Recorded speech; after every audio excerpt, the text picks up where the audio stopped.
Глубокой доброй ночи, дорогие мои. Подойдите ближе к огню. Плед к плечам, чашка к ладоням. Свет мягче, чтобы мысли ступали тише. Я, Северин. Сегодня мы отправимся в место, которого нет на карте, но оно существует всякий раз, когда закрываются глаза, и на внутренней стороне век проступает золотистая пыль.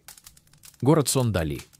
Не музей и не биография, а медленное круглосуточное сновидение, где улицы изгибаются, как расплавленный металл, часы текут, как мед, а тени дышат солью Средиземного моря. Пойдем, но не спеша. Здесь важно не прийти, а дойти вслух. Сделайте первый долгий вдох, будто втягиваете запах теплой ночи над Каталонией. Соль, апельсиновая корка, известковая пыль стен. И медленный выдох, длиннее, чем обычно. Пусть плечи опустятся на одну мысль ниже. Вход в город начинается с двери, которой нет. Только белая стена из вести и солнечный прямоугольник. Если присмотреться, у стены длинная тень от невидимого платана. В тени две рыжие кошки, свернувшиеся запятой. Когда мы делаем шаг, стена отступает, и вдруг внутри площадь. Лужайка из цвета охры, каменные дома без углов. Между домами веревки, на которых сушатся не простыни часы. Они стекают по бельевой веревке, вязким медом времени, переливаются перламутром утренних жемчужин и звенят стеклянной тоской, когда ветер переворачивает их циферблаты. На площади пахнет анисовым ликером и чистой известью, корицей с рынка и нагретой кошачьей шерстью. Здесь все звуки как будто издалека. Ложечка стучит о фарфор, но словно в прошлом. Колокол звонит, но из следующего четверга. Этот город не из тогда и не из потом. Он растянут, как ластик в пальцах ребенка, и отражен в ложке, которой кто-то размешивает небеса. Слева переулок, усыпанный мелкими рыбьими костями. Они хрустят, как тонкий лед. По стенам ползут тени муравьев-скрипачей, их смычки из травинок вынимают из воздуха звук ступеней. Мы идем по мягкой плитке, и плитка слегка пружинит, как матрас на старой кровати. Город Сон любит тело. Он подстроит мир под голеностоп, под ребра, под сердечный ритм. Дальше квартал кальмаров и архитектуры. Здесь балконы похожи на раскрытые раковины, а кованые решетки — на усы рыб. На одном балконе сушится огромная золотая анчоусина, на другом — пиджак, в кармане которого спит канарейка. Над крышей вдруг возникает колесо. Откуда? И катится по воздуху, пока не застынет, превратившись в луну. Ее белый бок отбрасывает в колодец рыбью чешую света. Из колодца поднимается прохлада, пахнет влажным камнем и зеленой мятой. Первое перило дыхания. Вдох — соль, известь, апельсиновая корка. Выдох — ровно, будто проглаживаете складку на простыне сна. Оставьте внутри один звук, например, шорох рыбьих костей, пусть он станет вашим путеводным шелестом. Мы выходим к набережной. Море звучит низко, как контрабас. Волны толкают друг друга округлыми плечами и разбиваются о камни вполне театрально, как будто уже 100 раз репетировали этот жест. На берегу почти пусто, только деревянная лодка, прикрытая холстом. Холст туго натянут, в его складках угадывается форма, как будто под ним свернулся сам город. Мы приподнимаем угол и понимаем, там никакого секрета, только воздух. Но воздух, как кожа барабана, если потрогать, отзывается в груди. За спиной кафе, вывеска на железных ногах. И оттуда через дверцу запах кофе и раскаленной карамели. Бармен, высокий как вечность, с усами-удавами, крутит ложку, как дирижер. Он подает чашку, на пенке, вместо рисунка, отпечатан маленький циферблат. Секундная стрелка — это пенная дорожка, она тает, и пока мы пьем, время в чашке действительно проходит. Губы становятся сладкими, и в сладости слышится свист далеких поездов. Они проходят по мосту, которого в городе нет. Мы идем дальше. Там, где стены высыхают до белизны молока, а тени будто становятся гуще, как сливки. На одной стене окно, но без стекла. В проеме очки на полке, и за линзами слегка искривляется мир. Если надеть их, камни на площади встанут дыбом, как волосы на предчувствии, а наша походка станет маленьким танцем. Мы не надеваем, но город сам слегка надевает нас, как плащ. В узком пряничном переулке висят шляпы, они качаются, как птицы на ветру. Из дверного проема выходит женщина в черном, у нее на шее ожерелье из маленьких рыжих часов. Она молча кивает на дом с красной дверью. На двери нарисована рука с глазом в ладони. Глаз закрыт. Когда мы подходим ближе, глаз открывается, и в нем море. Медуза разворачивает шифон. Рыбьи пузырьки всплывают к бровям. Дверь не заперта, но открывается, как веки по утрам, медленно, влажно, немного стыдливо. Внутри комната, похожая на желудь. Круглая, теплая, деревянная. На полу белые муравьи. Это не муравьи, а ноты, которые выпали из чьей-то мелодии и теперь ищут, кому прижаться. На столе хлеб, который дышит. Он слегка поднимается и опадает так ровно, что можно сверить с ним сердце. На стене зеркало, но оно показывает нас только из соли. Когда мы улыбаемся, с нас осыпаются кристаллы. Их можно собрать в ладонь, они звенят на ногте, как маленькие стеклянные колокольчики.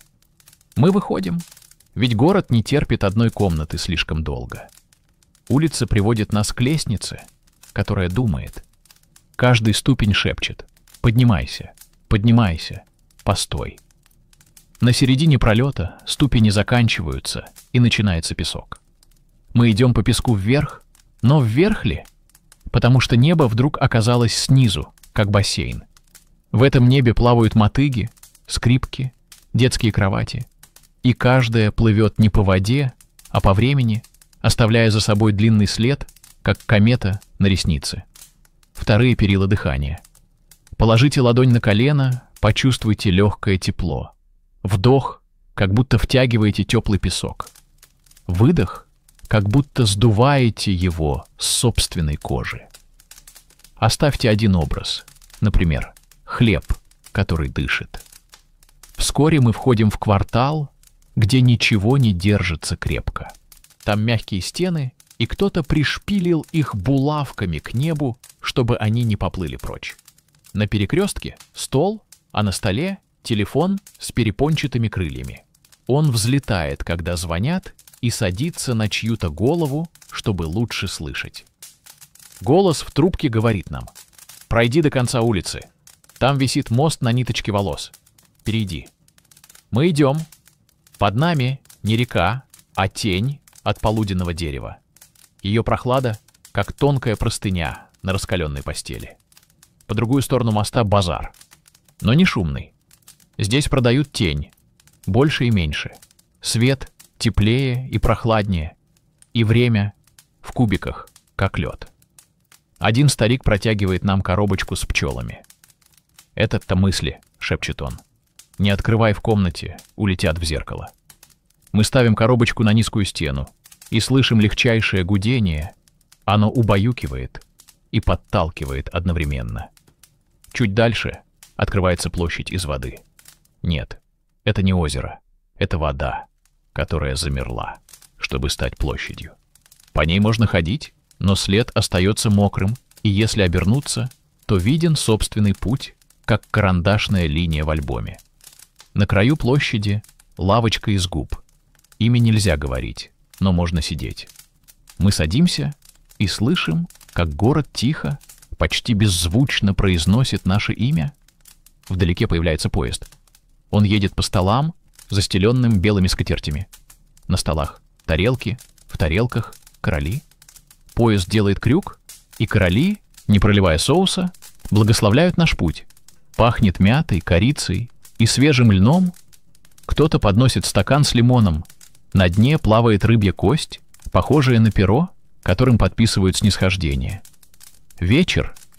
Тени становятся толще, как сливки. Город-сон далее не темнеет, он кристаллизуется. Фасады получают тонкую сахарную корочку, и если провести пальцем, он станет липким от сладости. Облака превращаются в наволочки и набиваются жаром. Где-то рядом невидимая рука достает ключ, огромный, как башня, и вставляет его в закат. Закат щелкает, как музыкальная шкатулка, и из него вылетает мелодия, почти детская, но немного печальная. Сладость дня тает, как ирис на языке, оставляя карамельный хруст на воспоминании. Третье перило дыхания. Вдох — теплая карамель и вечернее железо рельс. Выдох, как если бы дули на горячий чай, не спеша, слыша каждый шорох воздуха о край чашки. По ночам в этом городе зажигаются окна на дне фонарей.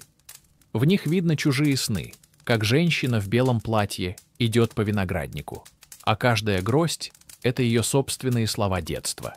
Как старик запускает в небо полотенце, и оно становится парусом. Как мальчик ловит тень муравья и кладет в карман, чтобы потом отпустить ее дома.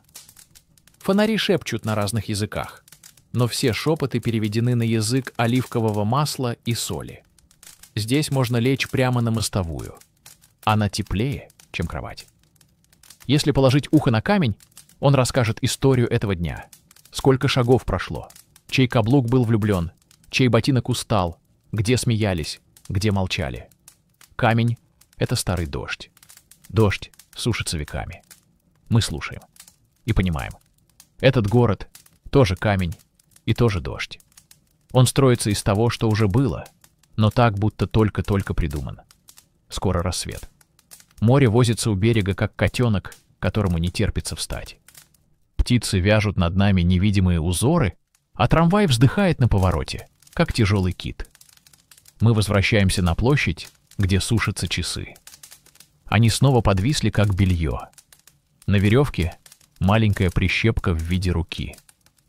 Рука держит минуту, чтобы она не упала на песок и не потерялась среди ракушек. Мы идем к той белой стене, через которую вошли. Впереди дверь, которой нет. Мы улыбаемся, и стена сама делает шаг назад. За ней все так же теплый воздух, чай, огонь и наш медленный рассказ. Город-сон не исчез. Он складывается внутрь, как складной веер. Если прислонить к уху, будет слышно шуршание тысяч его улиц. Плед ближе, пламя ниже. Ладонь к сердцу, 5 медленных ударов. Я здесь. Дом. Тепло. Свой путь. Если эта прогулка отозвалась, поддержите наш дом, подпишитесь на канал «У камина с Северином», нажмите колокольчик, чтобы не пропустить следующую ночь, и напишите в комментариях один образ, к которому вернетесь сегодня перед сном. Часы на веревке, хлеб, который дышит, мост на нитке волос. Пусть этот образ станет вешалкой для ваших снов, чтобы днем можно было снять с него пальто усталости и повесить туда теплую тишину. Пусть ничто не исчезает, кроме тревоги. Дом, тепло, свой путь. Дорогие мои, огонь держит мягкий жар. Ночь еще длинная. Продолжим прогулку по городу Снудали. Плед ближе, чашка к ладоням. Вдох длиннее, чем надо. Яма здесь. Пойдем тихо, чтобы не спугнуть те улицы, которые появляются только от шепота. Мы возвращаемся к набережной, где песок хранит отпечатки чужих снов, как типография хранит шрифты. Вода гладкая, как стеклянное яблоко. Если дотронуться, под пальцем рождается круг. Он то уменьшается, то вдруг становится воротами, сквозь которые можно увидеть кухню раннего утра. Там кипит молоко, поднимается пенка, и время, стесняясь, забирается на край кастрюли. Кораблик из старой нотной бумаги качается у пирса, и ветер играет эту бумагу, словно губную гармонику. Мелодия пахнет лавандой и гудком почтового парохода. Слева — улочка, по которой ходят только тени. Настоящие люди там не уместятся, они слишком громкие. На витрине булочной хлеб с пульсом, где кожура поднимается и опадает, как грудь спящего ребенка. Мы покупаем ломоть, он теплый, Крошка липнет к пальцам, звенит, как мука из стеклянной мельницы. Продавец заворачивает ломоть в газету завтрашнего дня. На первой полосе: «Сегодня в полдень дождь отменили по техническим причинам». И действительно, небо в этой части города подвешено на тонкую нить, и оно не решается моросить. Поверните голову. Над нами повис зонтик без человека, но с памятью о чьей-то руке. Он мягко вращается, выбирает направление ветра, и его спицы похожи на чернильные перья. Под зонтиком не мокнет даже мысль. Впереди дом с лестницей наружу, лестница ведет с крыши в окна, наоборот. На лестнице растут цветы, у каждого имя, сомнение, радость, между делом, почти. Сорвать их нельзя, они сами выбирают, кому упасть на плечо. Перила дыхания. Вдох, хлеб, что еще теплее ладони. Выдох, как если бы проглаживали воздух ладонью, чтобы ни одна складка не давила на сердце. Оставьте внутри одно слово «цветок». «Почти» или «радость», и пусть оно цветет на языке. Нам встречается фонарь. Внутри него живет ночь других людей. Если заглянуть, увидим чайник на плитке, где бежит синяя газовая коса. Девушку, которая надевает одно и то же колье перед сном, чтобы сон не потерял ее. Старика, чинившего часы, а теперь чинящего тишину. Фонарь шевелит ресницами и просит не смотреть слишком долго. Чужие сны, как рыбы из глубоких вод, не любят резкого света. Мы кивнем, и фонарь тихонько вздрогнет, как кот, которому гладят уши. Дальше площадь под названием «Эхо». Здесь все сказанное возвращается, но не точно, а смещенно, чуть мудрее и чуть смешнее. Скажешь «доброй ночи», вернется «ночь добрее». Скажешь «усталость», прилетит «стало уст». Люди садятся на бортики фонтанов и бросают в медленную воду монетки. Звенят не они, звенит то, что надеялись. Мы тоже бросаем не монетку, а крошку хлеба. Вода медленно, как улитка, несет ее, и на поверхности появляется фраза. Не спеши объяснять то, что можно услышать. На углу маленький театр шляп. На сцене цилиндр, канотье, соломенная панама, тюбетейка, вельветовая кепка. Играют пьесу в 4 действиях. Как головам нести небо. Зрители — пустые вешалки. И все равно аплодисменты звучат громко. Шляпы умеют хлопать полями. В антракте нам подают воду с резаным яблоком, корицей пахнет сквозь стекло, как письмо через конверт. Пьеса заканчивается, темнота бережно закрывает сцену, и на мгновение вся площадь кажется шляпой с очень широкими полями, под которыми уютно всем. Мы идем в сторону квартала зеркал. Здесь зеркала не отражают лиц, они отражают идущую мимо погоду души. Одно показывает, как в нас распускается тихий шиповник, другое — как сгущается сиреневая гроза, третье — как по потолку поднимается стая бумажных журавлей, и это значит, что придет письмо, которого ждали. Справа — зеркало соли. Если улыбнуться, на губах останется вкус моря.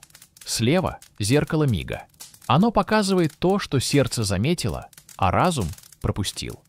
Мы останавливаемся у него и видим, как в фонарном стекле дрожит крошечная тень муравья. Тот самый, что играл нам смычком травинки. Значит, музыка была не только внутри. За зеркальным кварталом библиотека теней. Вход свободный, каталог бесшумный, книги лежат, как тени предметов, снятые днем. Тень столика, тень половика, тень дождевого приготовления. Мы берем тень языка, открываем, а там слова без букв. Их читают губами, как море читает берег, по чуть-чуть, по крошке песка. Библиотекарь улыбается. У него волосы стоят дыбом, как свечи, и, кажется, светят. Он шепчет. «Берите на ночь, вернете на рассвете. Тени не любят полдень». Мы киваем.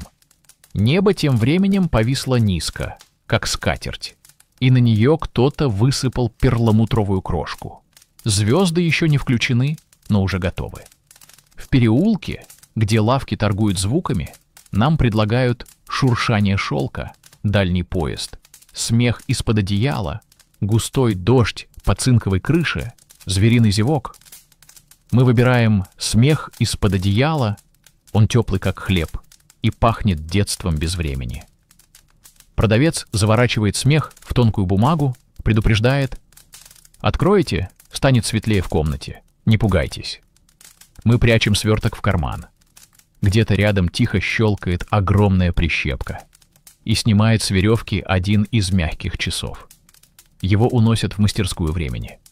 На ходу мастер поправляет цифру 3, чтобы она не засыпала. Мы идем за ним и видим: мастерская похожа на ателье снов, на манекенах висит «Утро на балконе», разговор с тем, кто ушел, песня для тех, кто не умеет петь, прощение, нитки из луговых трав, иглы из рыбьей кости, наперстки из скорлупы морских ежиков. Мастер улыбается. Хотите подшить минуту, которая падает с плеч, и ловко приметывает ее к нашей тени. Мы становимся на щепотку спокойнее. Перила дыхания короткое, как вздох свечи. Вдох — лаванда, теплый воск, свежая бумага. Выдох — наддуваем горошину света внутри груди, чтобы она тихо не угасала до утра. Ночь разворачивает свой ковер. Мы выходим на последний променад, там, где город сам приходит попрощаться. Он появляется в мелочах. Кошка прыгает на подоконник так мягко, будто просит не уйти. В окне загорается квадрат теплого света и становится на мгновение оконцем корабля. Трамвай на повороте вздыхает так глубоко, как будто снимает тесные ботинки. Ветер трогает нам волосы и зачем-то приносит книжную закладку с цитатой, написанной очень мелко. «Не объясняй. Дыши». Мы доходим до белой стены, которая иногда играет роль двери. Она сегодня пахнет холодным молоком и мелом, и кажется, если прислониться, на плече останется белый отпечаток, как крыло. Мы прислоняемся, и остается. Приятно. В стене медленно просыпается проем, как века. Открывает глаза, внутри темно-янтарно.